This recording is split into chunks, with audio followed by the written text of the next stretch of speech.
Very good morning. Welcome to our channel. ముందుగా మన యొక్క యాప్ లాస్ట్ బెంచెస్ హబ్ అనే యాప్ని డౌన్లోడ్ చేసుకోండి. లింక్ డిస్క్రిప్షన్లో ఉంది. టెలిగ్రామ్ ఛానల్లో కూడా జాయిన్ అవ్వండి. దాని యొక్క లింక్ కూడా మీకు డిస్క్రిప్షన్లో కనిపిస్తుంది. ఎవరైతే ఫస్ట్ టైం మన ఛానల్ ఫాలో అవుతున్నారో ఒకసారి ముందుగా యూట్యూబ్లో నా క్లాసెస్ చూడండి. నచ్చితే సబ్స్క్రైబ్ చేసుకొని ఫాలో అవడానికి ప్రయత్నం చేయండి. So RPF SI previous year questions topic Indian polity discuss చేయబోతా ఉన్నాం. ప్రతి సెట్లో కూడా 6 to 10 కొన్నిసార్లు 11 కూడా వచ్చిన అవకాశాలు ఉన్నాయి. సో పాలిటీ అనేది చాలా ఇంపార్టెంట్ రోల్ అనేది మనకి ఆర్పిఎఫ్ ఎస్ఐలో కానిస్టేబుల్లో కూడా చాలా ఇంపార్టెంట్. సో మిస్ చేయకుండా చదవడానికి ప్రయత్నం చేయండి. ఈ ఒక్కరోజు మాత్రమే ఆఫర్ అండి. ఈ రోజుతోటి అయిపోతుంది.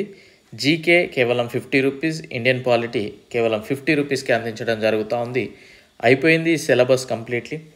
Chemistry 50 rupees, science school books 50 rupees, arithmetic 100 rupees and railway course 350 rupees. మీకు రైల్వే కోర్స్లో కూడా ఇంకా కొన్ని టాపిక్స్ యాడ్ అవ్వాలి. అరిథమెటిక్లో కూడా మీకు కొన్ని యాడ్ అవ్వాలి. 1 by 1 మనం కంప్లీట్ చేసుకుంటూ వెళ్తూ ఉన్నాం. ముందుగా పాలిటీ కంప్లీట్ చేసాం, ఇప్పుడు జీకే కంప్లీట్ అయిపోయింది. ఈ విధంగా మనం వెళ్ళడం జరుగుతూ ఉంది.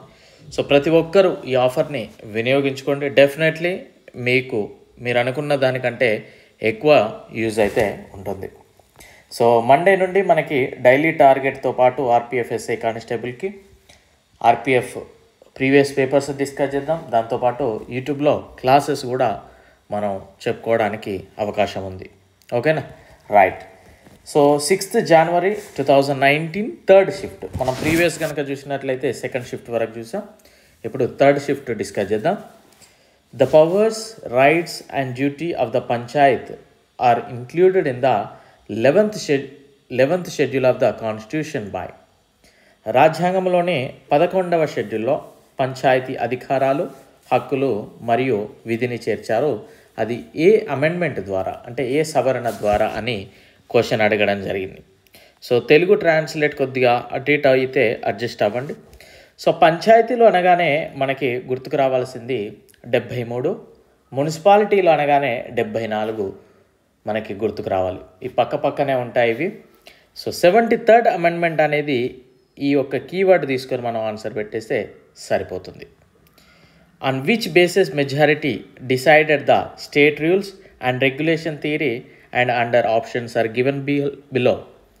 మెజారిటీ ఏ ప్రాతిపాదికన రాష్ట్ర నియమాలు మరియు నియంత్రణ సిద్ధాంతాన్ని నిర్ణయించింది, వేటి ఆధారంగా అని అడుగుతా ఉన్నాడు. సాధారణ మెజారిటీ, పార్లమెంట్లో మెజారిటీ, సింపుల్ మెజారిటీ, అదేవిధంగా రాష్ట్రాల మద్దతుతో పార్లమెంటు మెజారిటీ. సో ఎప్పుడైనా కూడా మనకి ఏదైనా కొన్ని చట్టాలు చేయాలంటే ఇక్కడ రాష్ట్రానికి సంబంధించి పార్లమెంట్లో జరగాల్సిన అవసరం అయితే ఉంటుంది. Next question. The pledge by the state minister or administrative constitution come on which. రాష్ట్ర మంత్రి లేదా పరిపాలనా రాజ్యాంగం ద్వారా ప్రతిజ్ఞ, ప్లెడ్జ్ అనేది ఏ షెడ్యూల్లో వచ్చింది అని అడుగుతా ఉన్నాడు. ఏదో గుడ్డిగా చదవడం కాదండి, ఏ టాపిక్ నుండి అడుగుతా ఉన్నాడు అనేది మీకు ఐడియా రావాలి. మనం ఇప్పటి వరకు చెప్పుకున్న పాలిటీ క్వశ్చన్స్లో షెడ్యూల్స్ అనే టాపిక్ నుండి ప్రతి సెట్లో కూడా అడుగుతా ఉన్నాడు అనేది మీరు గ్రహించాలి.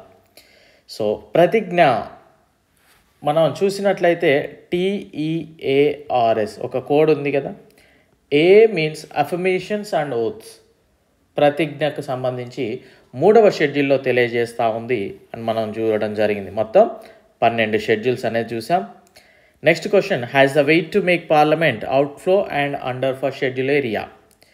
ఈ షెడ్యూల్ ఏరియాకి సంబంధించి తుది నిర్ణయాలు ఎవరు తీసుకుంటూ ఉంటారు? మామూలుగా పార్లమెంట్లో చట్టాలు చేసిన తర్వాత ఎవరు దాన్ని అనౌన్స్ చేయడం జరుగుతూ ఉంటుందని కనుక చూస్తే ఎప్పుడైనా కూడా రాష్ట్రపతి ఏదైనా ఒక ప్రాంతాన్ని షెడ్యూల్ ఏరియాగా ప్రకటించడం కానీ దాన్ని ఆ లిస్ట్ నుండి తొలగించడం కానీ చేసేది ఎవరైనా అంటే మనకి రాష్ట్రపతి గారు. నెక్స్ట్.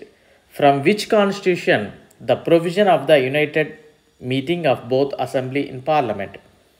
ఏ రాజ్యాంగం నుండి పార్లమెంటులో ఉమ్మడి సమావేశాలు, సంయుక్త సమావేశాలు జరుగుతూ ఉంటాయి కదా, అది ఎక్కడి నుండి మనం అడాప్ట్ చేసుకోవడం జరిగిందని ప్రశ్న అడిగాడు. భారత రాజ్యాంగము, ఫ్రెంచ్ రాజ్యాంగము, ఆస్ట్రేలియన్ రాజ్యాంగము, సోవియట్ రాజ్యాంగము. సో ఇది ఆస్ట్రేలియా రాజ్యాంగం నుండి ఈ ఉమ్మడి మీటింగ్స్ అనేది మనం తీసుకోవడం జరిగింది.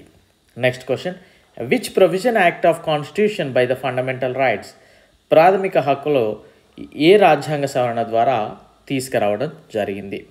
44th amendment, 38th amendment, 42nd amendment, 51st amendment. 42nd amendment ద్వారా మనం వీటిని అయితే తీసుకురావడం జరిగింది. ఓకేనా? సో నెక్స్ట్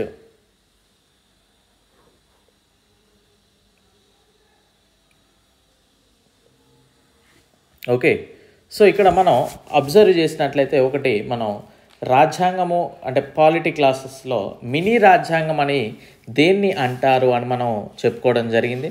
మీరు ఒకసారి ఆ ఆన్సర్ కనుక తెలిసినట్లయితే చెప్పడానికి ప్రయత్నం చేయండి. ఓకేనా? మినీ రాజ్యాంగం అని దేన్ని అంటారు? యాక్చువల్లీ ఈ క్వశ్చన్ వచ్చేసి ఫండమెంటల్ రైట్స్ కాదండి, ఫండమెంటల్ డ్యూటీస్. ఓకేనా? ప్రాథమిక విధులను మనం చేర్చడం జరిగింది. ఈ క్వశ్చన్స్ కొన్ని తప్పించాడు. ఫండమెంటల్ డ్యూటీస్ విధులు. ఓకేనా? విధులు, ఫండమెంటల్ డ్యూటీస్. మనకి ప్రాథమిక హక్కులు అనేది మూల రాజ్యాంగంలోనే ఉండడం జరిగింది. జస్ట్ ఫండమెంటల్ డ్యూటీస్ అనేది మాత్రం 42nd అమెండ్మెంట్లో మనం తీసుకురావడం జరిగింది. ఓకేనా? ఇది కరెక్ట్ చేసుకోండి. Indian judiciary follow which of system, భారత న్యాయ వ్యవస్థ ఏ వ్యవస్థను అనుసరిస్తుంది? Oneness, once right, not given, twice. ఈ వర్డ్స్ ట్రాన్స్లేట్ అయితే తెలియట్లేదు, బట్ వచ్చేసి మనకి ఈ విధంగా ఉంటుంది. ఇక్కడ వచ్చేసి మనకి హైయెస్ట్లో సుప్రీంకోర్టు, దాని కింద హైకోర్ట్స్, ఈ కింద డిస్ట్రిక్ట్ కోర్ట్స్, దాని కింద ఇంకా సబార్డినేట్ కోర్ట్స్, ఇట్లా ఉంటాయి కదా. సో హైయెస్ట్ ఎవరిని ఫాలో అవ్వాలి? చిన్న చిన్న కోర్ట్స్ అన్నీ కూడా సుప్రీంకోర్టుని ఫాలో అవ్వాల్సి ఉంటుంది. సో ఇక్కడ వన్నెస్ అనేది పర్ఫెక్ట్ ఆన్సర్ అవుతుంది. ఓకేనా? ఒకే ఒక న్యాయ వ్యవస్థను ఫాలో అవ్వాలి, అదే సుప్రీంకోర్టు. నెక్స్ట్ క్వశ్చన్ వచ్చేసి మనకి 10th January 2019 ఫస్ట్ షిఫ్ట్లో అడిగిన ప్రశ్న. When was the constituent assembly established in India, భారతదేశంలో రాజ్యాంగ పరిషత్ ఎప్పుడు స్థాపించబడింది అని అడుగుతూ ఉన్నాడు. 1949, 1950, 1946, 1945. ఆన్సర్ వచ్చేసి మనకి 1946. Next, if the president returns A bill for the reconciliation of parliament it is known as, అంటే ఫస్ట్ రాష్ట్రపతి దగ్గరకు ఒక బిల్ వస్తుంది, తను ఏం చేస్తాడు? కొన్నిసార్లు వెంటనే ఓకే చేస్తాడు, కొన్నిసార్లు రిజెక్ట్ చేస్తాడు, కొన్నిసార్లు తన దగ్గర పెట్టుకుంటాడు, కొన్నిసార్లు కరెక్షన్స్ చేసి మరొకసారి ఆలోచించండి అని రిటర్న్ పంపుతాడు కదా. దాన్ని ఏమంటారు అని అంటున్నాడు. Suspensive veto, pocket veto, absolute veto, పైవేవి కావు. సో ఇది సస్పెన్సివ్ వీటో. మనం రాష్ట్రపతి అనే లెసన్లో దీన్ని డిస్కస్ చేశాం. Trade, commerce and intercourse through the territory of India have been included under which part of Indian constitution? ఈ వాణిజ్యము, వర్తకము వీటికి సంబంధించి ఏ భాగంలో చేర్చడం జరిగింది అని అడుగుతూ ఉన్నాడు. మనకి 13వ భాగంలో ఈ ట్రేడ్కి సంబంధించి ఉంటుంది. Next question, which of the following is the highest law making institution in India? కింది వాటిలో భారతదేశంలో అత్యున్నత చట్టాన్ని రూపొందించే సంస్థ ఏది? పార్లమెంట్, సుప్రీంకోర్టు, ఎన్నికల కమిషన్ అండ్ ప్రధానమంత్రి కార్యాలయం. ఎవరు చేస్తారండి చట్టాలు? పార్లమెంట్ చేయడం జరుగుతుంది. పార్లమెంటే కదా చట్టాలు చేసేది. అది. Who is the chairman of the zonal council? ఇక్కడ మండల పరిషత్ చైర్మన్ ఎవరు? ఆర్థిక శాఖ మంత్రి, హోమ్ మినిస్టర్, కేంద్ర home minister, prime minister and రాష్ట్రపతి. ఎవరండి? Home minister. Next question, under which article of Indian constitution can president issue ordinance? ఏ ఆర్టికల్ ప్రకారము రాష్ట్రపతి ఆర్డినెన్స్ జారీ చేస్తాడు? ఆర్టికల్స్ 72, 143, 123, 76. మనకి ఆర్టికల్ 123 ప్రకారము ఆర్డినెన్స్ జారీ చేయడం జరుగుతుంది. సో ఇది ఈజీగా గుర్తుపెట్టుకోవచ్చు, 1, 2, 3. సో మీకు వీలుంటే ఆ మిగిలిన ఆర్టికల్స్ కూడా దేనికి సంబంధించింది అనేది తెలియజేయండి. And which article does freedom of conscience and free profession practice and propagation of religion come? A article కింద స్వేచ్ఛ, మత ప్రచారం ఇట్లాంటివన్నీ వస్తాయని అడుగుతూ ఉన్నాడు. ఆర్టికల్ 29, 23, 25, 27. ఆర్టికల్ 25 కిందకి ఇవన్నీ రావడం జరుగుతుంది. నెక్స్ట్ క్వశ్చన్ చూసినట్లయితే 10th January 2019 సెకండ్ షిఫ్ట్లో అడిగిన ప్రశ్నలు. Vice president is free member of, ఉపాధ్యక్షుడు అంటే ఉపరాష్ట్రపతి, ఉచిత సభ్యుడు అంటే అందులో మెంబర్ కాదు అని అర్థం, అంతే కదా. సో ఇది రాజ్యసభలో మెంబరా, బట్ రాజ్యసభలోనే అతను ఉంటాడు, ఎందుకంటే ఉపరాష్ట్రపతి అంటే ఎవరు, రాజ్యసభలోనే ఆ మీటింగులు నిర్వహిస్తూ ఉంటాడు. లోక్సభకు ఉపరాష్ట్రపతికి అసలు సంబంధమే లేదు, ఆబ్వియస్లీ లోక్సభ మరియు రాజ్యసభ అనేది కాదు, లోక్సభకు కాదు కనుక ఎందులోనూ కాదని అంటున్నాడు. ఇక్కడ చూసినట్లయితే ఉపరాష్ట్రపతి అనే వ్యక్తి ఎక్స్ అఫిషియో చైర్మన్ అంటాం మనం. ఉపరాష్ట్రపతిని ఏమంటాం, ఎక్స్ అఫిషియో చైర్మన్. అతను ఎందులోనూ సభ్యుడు కాదు, లోక్సభలో కాదు, రాజ్యసభలోనూ ఎందులోనూ కాదు. ఇది మర్చిపోద్దండి.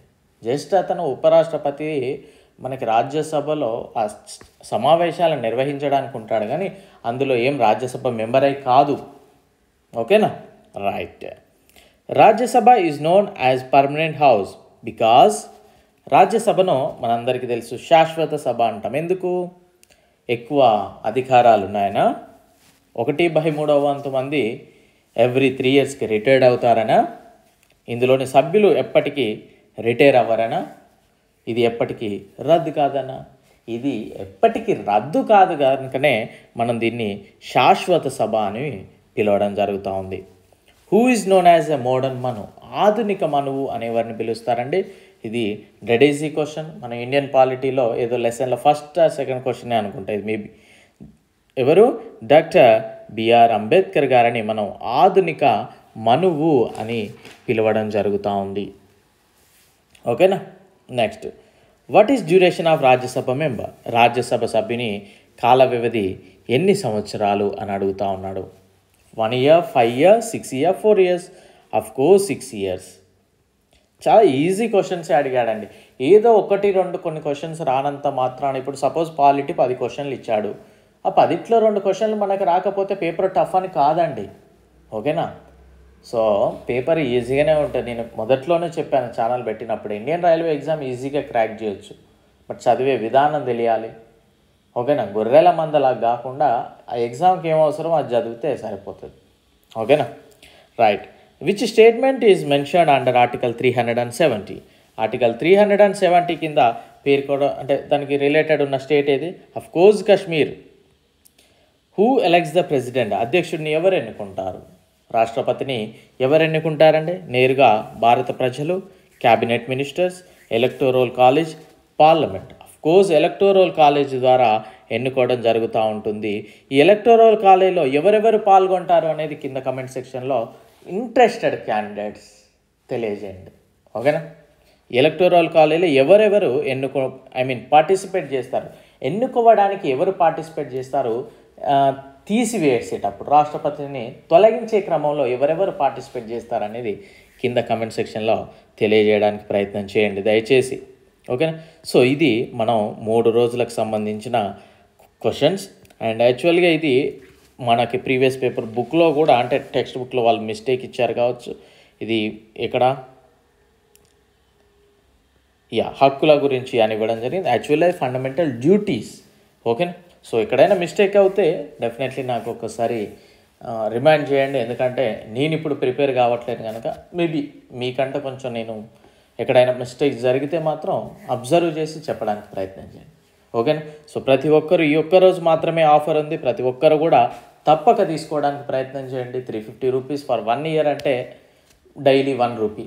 సో మీకు పెట్టే 1 రూపీకి 100% మీరు చాలా చాలా యూజ్ అవుతుంది మీకు కోర్స్. సో ప్రతి ఒక్కరు తప్పక తీసుకోవడానికి ప్రయత్నం చేయండి. తీసుకోవడమే కాదు, తీసుకున్న దాన్ని చదవడానికి ప్రయత్నం చేయండి ముఖ్యంగా. Okay, I wish you very good luck. Thank you all.